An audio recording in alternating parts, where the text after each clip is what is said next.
안녕하세요 학생 여러분. 12주차 CSS 박스 속성과 플로트 속성에 대해서 한번 배워보도록 하겠습니다. 2학기 수업 지금 가장 핵심적인 부분을 배우고 있는데요. 저번 시간에 이어서 저번 시간에 폰트 CSS 폰트 속성과 배경 속성, 그리고 이번 시간에 박스 속성과 플로트 속성, 다음 시간에 포지션 속성과 디스플레이 속성, 그리고 가시 속성, 우리가 그동안 HTML5를 쭉 배워오고 2학기 수업의 가장 핵심적인 부분을 지금 배우고 있다고 생각하시면 됩니다. 이거를 위해서 우리가 많은 시간에 HTML5에 대해서 정리를 했었고, 저번 시간부터 폰트 속성, 배경 속성, 박스 속성, 플로트 속성까지 오늘 한번 배워보면 될 것 같습니다. 지금 가장 핵심적인 부분을 배운다고 생각하시면 됩니다. 12주차 수업을 하기 전에 우리 폰트 속성과 배경 속성에 대해서 다시 한번 리뷰를 해 드리도록 하겠습니다. 자, 폰트 속성 대상들은 텍스트를 쓰고 있는 모든 태그들을 대상으로 하고 있다는 것. 그리고 그 중에 가장 중요한 거는 폰트의 종류를 우리는 어떤 방식으로 정의해 줄까 하는 것입니다. 그리고 폰트를 정해 줬으면 그에 맞는 사이즈, 스타일을 정해 줄 수 있을 거고, 또 컬러, 또 정렬 방법, 또 자강과 행간을 조정해 줄 수 있을 거고, 또 텍스트를 꾸밀 수도 있고, 그림자까지 우리가 만들어주는 게 바로 폰트를 꾸며주는 방법이라고 할 수 있습니다. 이 중에서 가장 중요한 폰트를 어떻게 적용하느냐, 적용 방법에 따라 가지고 세 가지 방법이라고 했습니다. 웹브라우저 기본 폰트를 따르는 거랑 CSS에서 폰트를 지정해 주는데, 이 CSS에서 폰트를 지정해 주면 내 PC에 폰트가 설치되어 있느냐 없느냐에 따라 가지고, 없을 경우는 다시 웹브라우저 폰트를 사용하게 되고, 있는 사람은 폰트에서 CSS 폰트에서 정의해 놓은 폰트를 사용한다는 겁니다. 이렇게 설치되어 있던 미설치되어 있던 이런 상관없이 모든 사람이 똑같은 폰트를 사용하기 위해서는 우리가 웹 서버에 폰트를 넣어서 지정해 주면은 모든 사람이 똑같은 조건으로 해서 폰트를 사용할 수 있다는 겁니다. 자, 이럴 때 우리 CSS의 폰트를 지정할 때는 폰트 패밀리라는 속성을 사용한다고 했습니다. 그리고 웹서버에 폰트를 넣고 지원받을 때는 골뱅이 폰트 페이스 속성을 가지고 우리가 폰트를 정의해 준다고 했습니다. 자, 그리고 폰트 종류가 정해졌으면 글자의 크기, 두께, 스타일을 지정해 줄 수 있는데, 자, 글자의 두께는 가장 기본이 우리가 아무것도 정의해 주지 않는다 하면은 400을 기준으로 정해져 있다는 거고, 100 단위로 해서 내려갈 수 있는데 100까지 내려가면은 가늘게, 900까지 올라가면 더 두껍게 이렇게 정의를 해줄 수 있다는 겁니다. 자, 크기. 우리가 글씨 크기를 아무것도 정의하지 않는다면은 우리는 16픽셀에 1EM에 100%에 12포인트의 글을 보게 되는데, 만약에 우리가 좀 더 작게 할 때는 0.75EM, 또 좀 더 크게 하려면 1.5EM, 100%, 75%, 150% 이렇게 기본 설정되어 있는 폰트의 배수로 해서 작아지든지 배수해서 커지든지 한다는 의미입니다. 자, 폰트 스타일, 이탈릭체로 바꿀 때 우리가 이렇게 사용할 수 있다는 거. 자, 그리고 이 외에 폰트에 색깔을 넣는다든지 정렬을 한다든지 자간, 행간, 꾸미기, 또 텍스트 섀도우, 들여쓰기 이런 기타 여러 가지 텍스트에 관련된 속성들이 있다고 했습니다. 컬러, 레터 스페이싱 이거는 자간을 의미한다 했습니다. 라인 헤이트 이거는 행간을 의미한다 했습니다. 굉장히 중요한 겁니다. 라인 헤이트 언제 사용하는지 한번 꼭 기억하고 있어야 됩니다. 얘는 많이 응용되는 부분이니까 꼭 기억해 두시기 바랍니다. 텍스트 인텐드는 들여쓰기, 단락이 바뀔 때마다 들여쓰기를 할 수 있다. 텍스트 얼라인 정렬을 하는데 가로 정렬을 의미한다. 세로 정렬은 없다. 이렇게 생각하시면 될 겁니다. 텍스트 데코레이션, 텍스트를 꾸며줄 때 텍스트 섀도우 이렇게 해서 우리가 텍스트에 대한 꾸미는 방법에 대해서 배웠고요. 두 번째, 배경 속성에 대해서 배웠습니다. 배경은 대상은 모든 태그들에 해당된다. 근데 이 배경을 꾸며줄 때 우리는 단색으로 꾸며줄 수도 있고 그라데이션으로 꾸며줄 수 있고 이미지로 꾸며줄 수 있다. 이렇게 얘기했습니다. 자, 이렇게 단색으로 만들 때는 백그라운드 컬러 해서 내가 컬러를 지정해 주면 되는 거고, 자, 그라데이션을 할 때는 라인 그라디언트 이렇게 해가지고 시작한다고 했습니다. 그래서 to top는 아래에서 위로, to left 오른쪽에서 왼쪽으로, to right 왼쪽에서 오른쪽으로, to bottom 위에서 아래로 이렇게 라인들이 이 속성 값에 의해서 라인 그라데이션이 형성이 된다 이렇게 얘기했습니다. 그래서 그라데이션 배경 만들 때 특정 태그를 선택을 해서 특정물을 선택해서 백그라운드 라인 그라디언트 투 라이트 블루 화이트 이렇게 하면은 청색에서 화이트로 오른쪽으로 진행된다. 투 라이트 오른쪽 방향으로 진행된다. 자, 블루에서 화이트 쪽으로 다시 레드로. 그런데 그 지점이 40% 지점이다.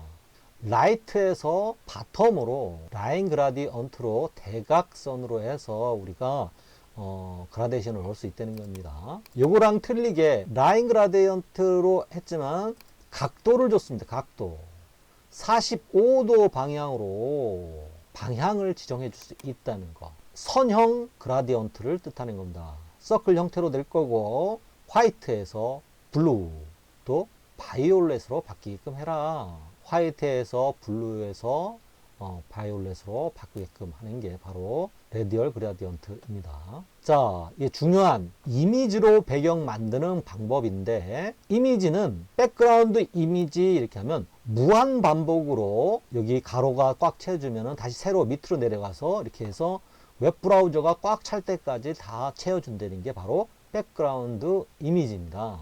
백그라운드 리피트, 백그라운드 이미지 하면은 리피트가 디폴트로 되어 있는데 우리가 X축만 Y축만 한 번만 이렇게 이미지를 넣어줄 수 있다는 거. No repeat 아주 중요한 겁니다. 큰 이미지를 통으로 넣어줄 때 우리가 No repeat를 많이 사용하기 때문에 No repeat 꼭 기억해 두시기 바랍니다. 배경 속성에서 포지션 속성입니다. 배경의 위치를 지정할 수 있습니다.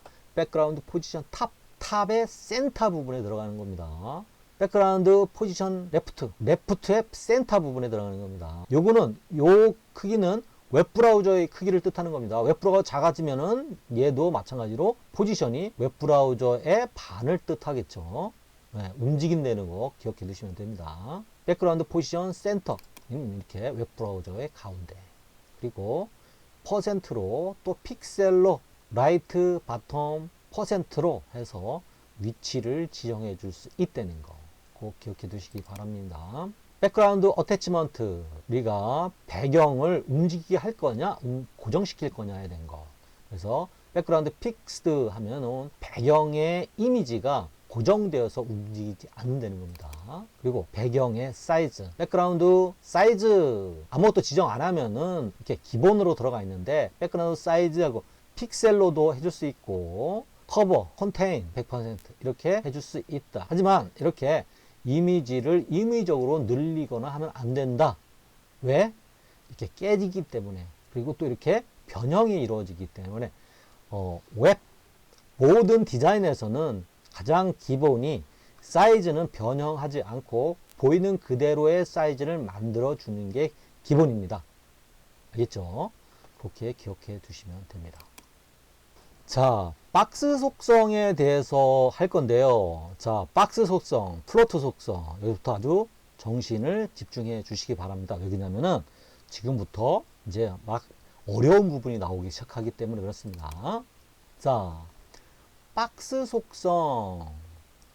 박스 속성의 대상은 모든 태그들을 의미한다. 이렇게 했습니다.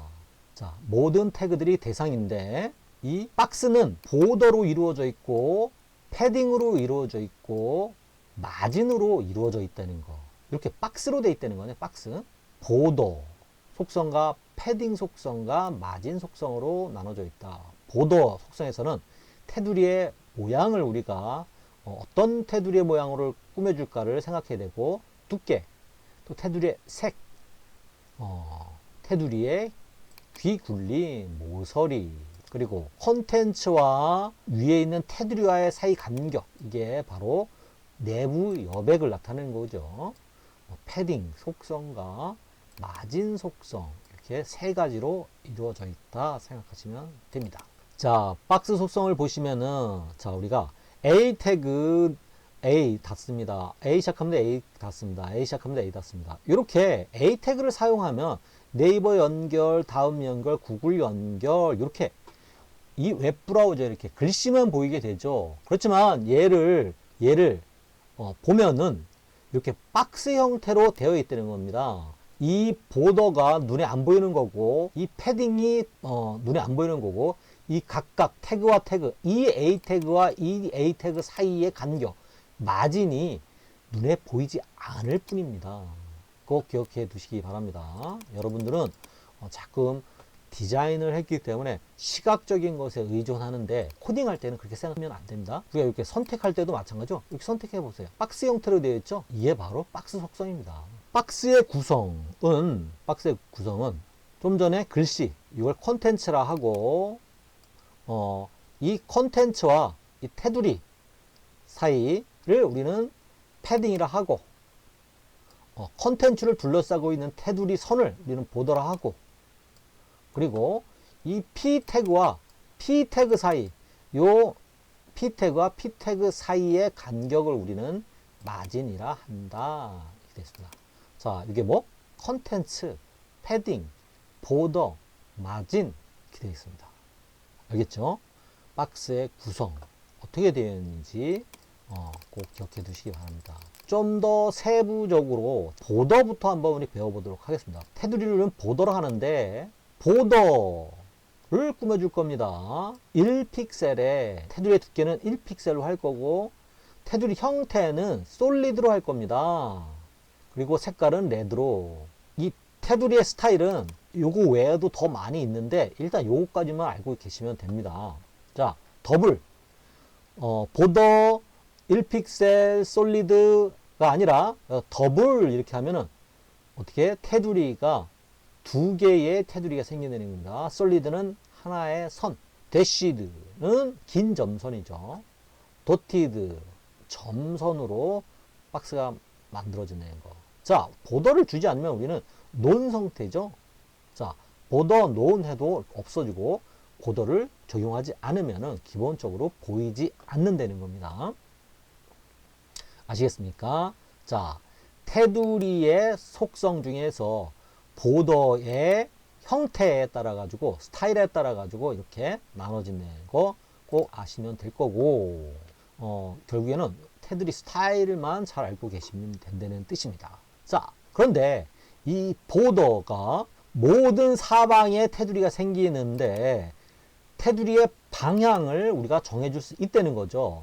보더 솔리드 1픽셀 레드 하면 이렇게 모든 사방에 이렇게 테두리가 생기는데 보더 탑 솔리드 1픽셀 레드 하면 어떻게? 사각 부분 중에서 탑 부분만. 보더 라이트 하면은 오른쪽만. 보더 바텀 아래쪽만. 보더 레프트 왼쪽만. 이렇게 테두리 방향 탑, 라이트, 바텀, 레프트 형태로 해서 따로따로 각각 보더를 줄 수도 있다는 겁니다. 우리가 이렇게 보더의 방향을 가지고 응용할 때 이런 거 사용할 때 사용합니다. 만약에 H2 태그 디자인이라는 제목을 만드는데 우리가 얘를 이용해서 만약에 꾸며줄 때, 자, 얘는 웹브라우저에 보면은 이렇게 보일 겁니다. 웹브라우저에서 보면은 디자인 이렇게 보이겠죠? 이렇게 보이는데 웹브라우저는 디자인 이렇게 글씨만 보이는데 얘를 이용해서 만약에 얘가 H2 태그를 디자인적으로 꾸며야 되겠다 이렇게 하면은 이 H2의 배경에 그레이를 깔고 그리고 H2의 보더 바텀에 1픽셀의 솔리드의 레드의 라인을 만들어 주면 이런 형태의 H2가 디자인이라는 제목 태그가 만들어진다는 거죠. 자, 그래서 우리가 이렇게 제목을 읽을 때보다는 훨씬 더 시각적으로 강조가 되죠. 그렇기 때문에 훨씬 더 잘 읽히겠죠. 이렇게 테두리를 응용을 해서 이런 제목을 만들 수도 있고 보더 레프트, 보더 라이트 얘는 배경, 보더 레프트는 레드, 보더 라이트는 그레이, 보더 레프트는 5픽셀. 자, 얘는 H2의 보더 탑 1픽셀의 레드. 자, 얘는 보더 바텀 1픽셀의 솔리드의 1픽셀의 레드. 얘는 어떻게 하면 될까요? 얘는 마찬가지로 보더 레프트의 솔리드의 5픽셀의 레드. 얘는 보더 바텀의 1픽셀의 레드. 이렇게 하면 이런 형태의 테두리를 이용해서 우리가 제목을 강조해 줄 수 있다. 디자인을 할 수 있다는 게 바로 테두리 응용 방법입니다. 어떨 때 사용하는지 알겠죠? 이거 외에도 굉장히 많이 사용합니다. 그래서 꼭 기억해 두시기 바랍니다. 그리고 우리가 누누이 얘기하지만 이렇게 따로 하는 것도 중요하지만은 얘를 어떨 때 응용하고 어떤 의미를 가지고 있는지를 알고 계시는 게 더 중요하다 했습니다.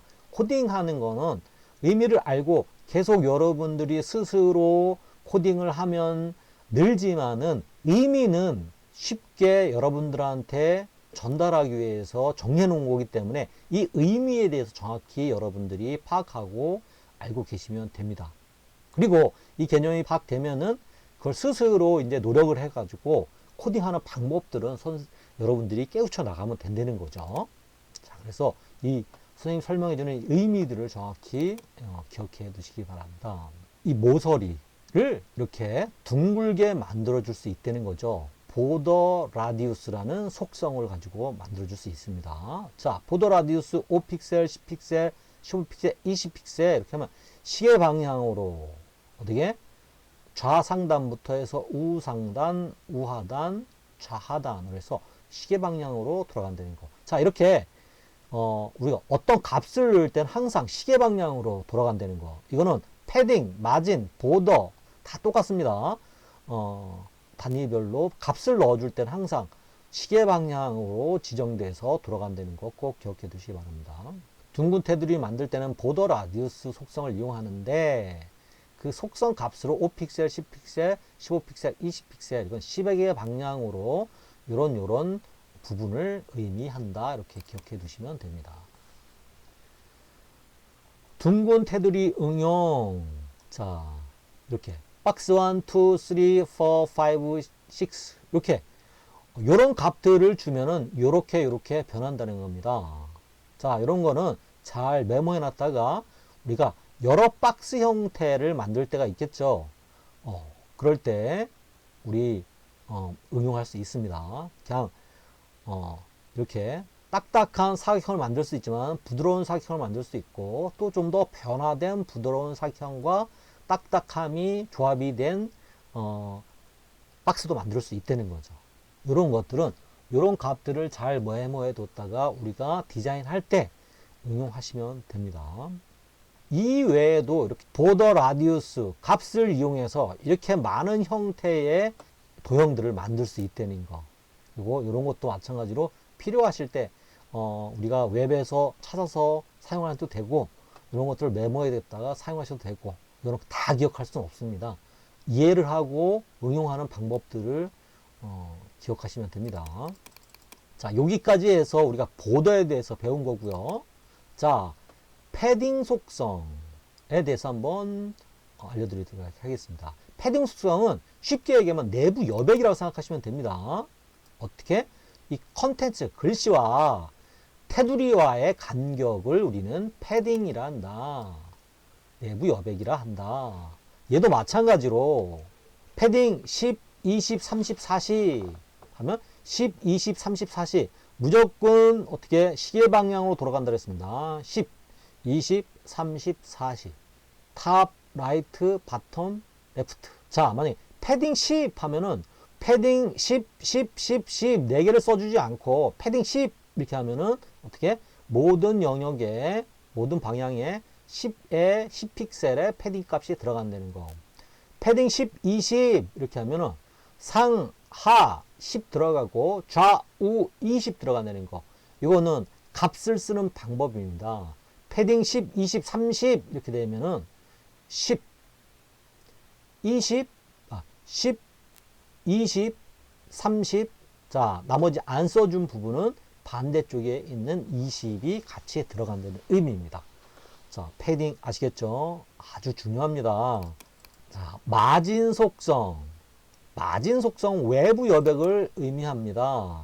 외부 여백을 의미하는데 들어가는 것은 똑같습니다. 마진 10, 20, 30, 40 하면 마진 10, 20, 30, 40 해서 시계 방향으로 마진 값이 들어간다는 거. 그리고 값을 한 번 써줬을 때랑 두 개를 써줬을 때 얘는 상하, 얘는 좌우. 세 개만 써줄 때는 상우